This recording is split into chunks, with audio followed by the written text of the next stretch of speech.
Video like जरूर कर लीजिए और ऐसे वीडियो लगातार फ्री में पाने के लिए चैनल को तुरंत सब्सक्राइब कर लीजिए और बेल आइकन को जरूर टैप कर लीजिए ताकि आगे भी सारे वीडियो आपको मिलते रहे। यूट्यूब में फॉलो करते हैं तो प्लीज ये वाला फ्री टेलीग्राम चैनल जरूर ज्वाइन कर लीजिएगा। सारे नोटिफिकेशन सारे अपडेट यहीं पे आते हैं, ध्यान रखिए। Study for civil services backup channel. और हमने पिछले सेशन में स्टार्स के बारे में पढ़ा था, ठीक है।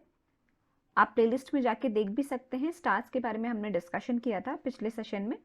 आज हम पढ़ेंगे सोलर सिस्टम के बारे में, ठीक है। तो सोलर सिस्टम बेसिकली क्या होता है? हमारा जो सन है, ठीक है, सन और जो 8 प्लैनेट्स हैं जो उसके इर्द गिर्द रिवॉल्व करते हैं, और बहुत सारी सैटेलाइट्स, कॉमेट्स, मेटेओर्स, ऐसे ऐसे जो बहुत सारी यूनिट्स हैं एक तरीके से हमारी यूनिवर्स की, उन सबको मिला के हम क्या बोलते हैं? एक सोलर सिस्टम बनता है। क्या होता है एक solar system? The sun and the 8 planets revolving around it, 172 satellites, comets, meteors and asteroids jointly called the solar system, ठीक है। तो सोलर सिस्टम क्या हुआ? एक सन, उसके इर्द गिर्द रिवॉल्व करने वाले 8 प्लैनेट, 172 सैटेलाइट्स, कॉमेट्स, मेटेओर्स, एस्टेरॉइड्स, ये सब मिला के आपका सोलर सिस्टम बनाते हैं, ठीक है। इन दिसंबर 2017 NASA discovered 8th planet revolving around Kepler-90, a star-like own sun which is 2545 light years away from the earth। 2017 में क्या हुआ? नासा ने 8वां प्लैनेट जो है वो रिवॉल्व अराउंड करते किसके? केपलर 90। केपलर 90 क्या है हमारा? केपलर 90 जो है सन है, एक स्टार है सन की तरह, ठीक है। क्या है? सन भी तो हमारे एक स्टार ही है ना। तो सन की तरह एक स्टार है जो कि अर्थ से 2545 light years away. Light year क्या है? मैंने पहले भी बताया, डिस्टेंस है, डिस्टेंस मेजर करने की यूनिट है, ठीक है। तो 2545 लाइट ईयर्स अवे है अर्थ के, उसके इर्द गिर्द रिवॉल्व करने वाला 8वां प्लैनेट दिसंबर 2017 में नासा ने डिस्कवर किया, ठीक है। ये आपका हो गया मोटा मोटा सोलर सिस्टम में क्या होता है और उसके बारे में थोड़ी सी जानकारी। अब आ जाते हैं जो हमारा main unit of the solar system हम कहेंगे, वो है सन। सन के बारे में पढ़ते हैं। तो sun is the originator of the solar system.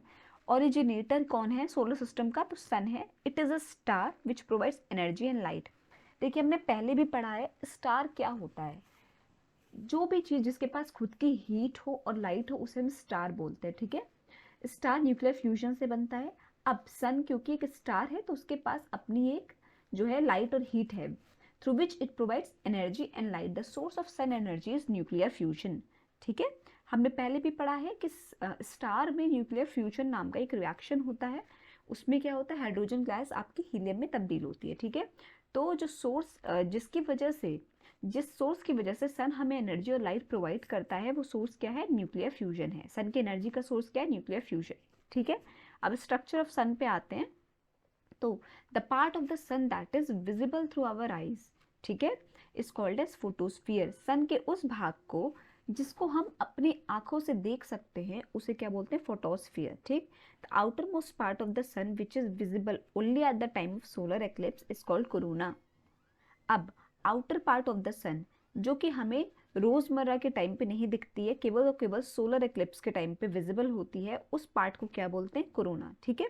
To reveal the secrets of the sun, ISRO will study the outer part of the sun with the help of Aditya L1 satellite through coronagraph instrument. It will launch in 2019-20।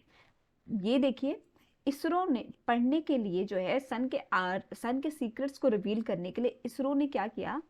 एक satellite की मदद से जो है उसकी study करनी चाहिए। Satellite का नाम क्या है? आदित्य L1, ठीक है।